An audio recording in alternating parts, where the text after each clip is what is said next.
In essence, the best way to engage employees is to have an attractive workplace, a place that people want to be and they want to attract their colleagues.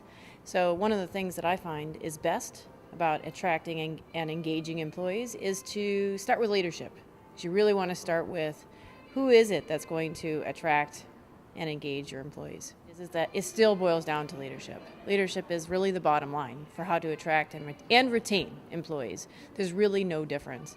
And the reason I say that is that if you have great leadership at a company, employees want to follow that leader. They want to, that leader communicates the vision and why that particular person and that particular team can really contribute to the vision. So suddenly they feel involved and like they can be a part of something wonderful, and they really see that they can make a difference.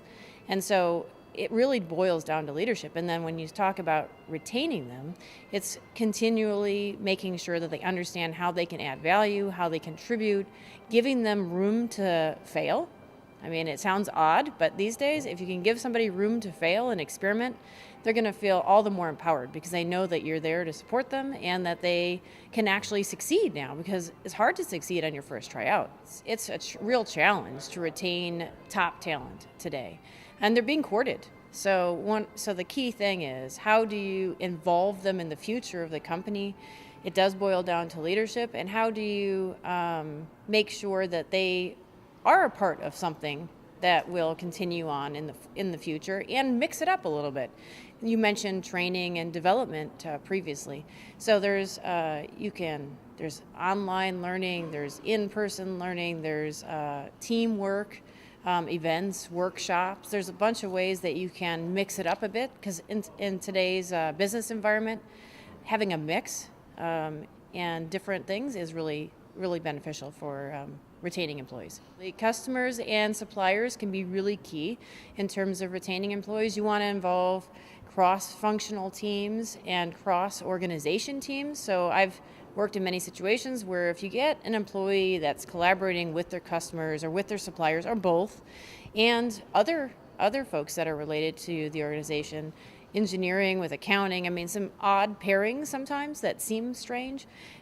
Once they understand that as a part of this team, they can really make a difference, design a new product, or be a key piece in a new branding study, or who knows, from an operations and supply chain perspective, you can deliver quicker. You know, in today's world, Amazon is king. Everybody wants same-day deliveries, and who knows what else. So if you can be a part of a team that can make you stand out from the competition, that's really exciting. And so that can be easily part of a cross-functional team within your company, outside your company, industry and trade groups. I mean, what's more exciting than getting involved in a teamwork collaboration? You're trying to engage and empower employees. You want to make sure that you have great performance management systems. It sounds somewhat counterintuitive, but the better the performance management system and career progression systems you have, the better you're going to be able to retain employees. Because one of the keys to retaining employees is for them to know that they have somewhere else to go.